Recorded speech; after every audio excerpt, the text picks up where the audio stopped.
Hey, I just finished an intro call and I wanted to share a few quick tips on what to do in a first call with an investor and what not to do. If we look at the whole process of how we get connected, at some point we learn about you or you learn about us, and you either reach out to us via an intro or we do the same, vice versa, or you get in touch with us via our video ask process on the website where you go through a quick automated video interview. So one way or another, we hear of you, you hear of us, and now we've looked at the things that you've sent to us ahead of the call. We've decided that this is interesting, that we want to get to know you. We've scheduled a 30-minute call, and that's what's in our calendar for today. So this is where we stand in the process. And now there's a few things that should be avoided and a few things that you want to include. Number one, typically there's a bit of structure in those calls. Typically we get on and we use the first 5 to maximum 10 minutes to get acquainted, depending on how many people join the call. On the Tomahawk side, Claude and I will typically send you our intro videos ahead of time, as well as a video that covers Tomahawk.vc in 1 minute, so that you can watch this before we get on the call, so we don't lose any of our call time to discuss your project. So with that out of the way, there might be you and maybe 1 or 2 of your co-founders on the call, and the first thing we want to understand is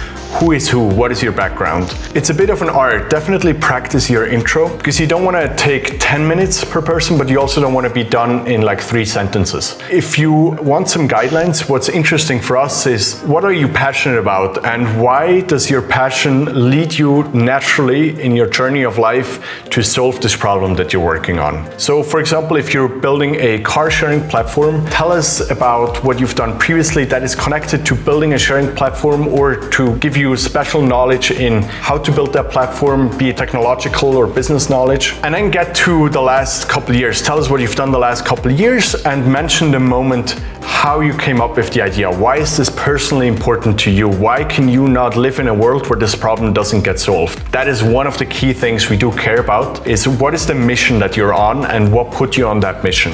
So once we know you and all your co-founders, now it's time to talk about the project. And one key mistake that founders often make is they jump back into their pitch deck. If you sent us your deck ahead of the call, you can assume that we've looked at it and that we probably have a list of questions. We might not immediately start with those questions. We might want you to first give us a bit more background and give us an intro, but do not go back into the deck, share your screen, and now take the narrative of slide by slide walking us through the deck. I cannot stress this enough, because it happens from time to time and it ruins the conversation. We should use the time on the call to have an open conversation and discuss things that came out of us reviewing your pitch deck. We do not want to go through it slide by slide and use up the remaining 20 minutes just doing that. I just mentioned it, we only have about 20 minutes left and we probably have a few questions. So be aware of that. If we ask you a question, try to be concise. That doesn't mean give us yes or no answers, but give us answers that stay fairly high level. If we do want to continue and if we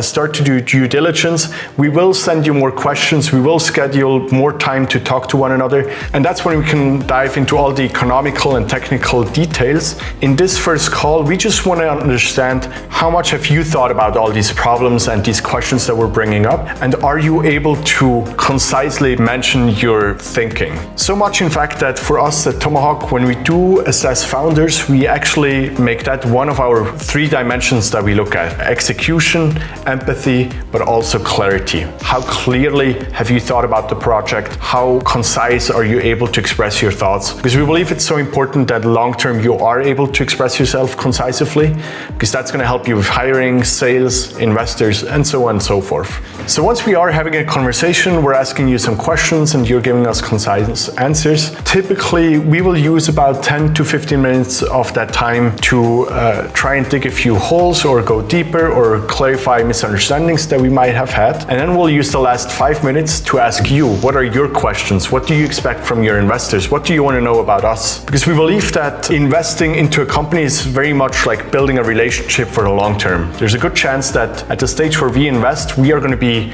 in the same boat for the next 10 to 12 years. And so it's important that it's not a one-way selection. It's not us choosing you, but you also choosing your investors and making sure you know who you're going to work with and who you're going to partner with. And so think about that as well. What is it that you want to know from us ahead of the call? What are the things that you'd like us to give input on? What are the initiatives where you can use support from us? All of these questions are extremely valuable both to you and us, because this is part of building our relationship. At the end of the call, we usually mention the next steps for the process. Typically, it will mean that Claude and I will compare our notes, stick our heads together, and then we'll get back to you with either more questions or a clear idea of how the process looks from here on. So in just a few minutes, those are the high-level things to make sure you keep in mind or you avoid in your first call with a potential investor. On a very high level, keep your introductions short but targeted. Keep answers to a certain point, not too short, not too long. Keep it an open conversation. Don't jump into the deck and try to walk us through slide by slide. And then at the end, very important,